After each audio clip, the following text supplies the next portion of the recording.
சீனாவுடான எல்லை பிரச்சினை என்பது நமக்கு மிக பெரும் சவால் என்று முப்படை தலைமை தளபதி அனில் சவுகான் கூறியுள்ளார்.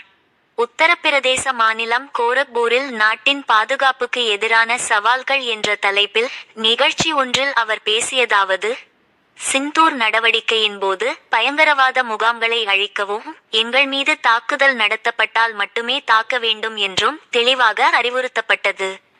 திட்டமிடுதல், அழிக்க வேண்டிய இலக்குகளை தேர்ந்தெடுப்பதில் முழு சுதந்திரம் வழங்கப்பட்டது.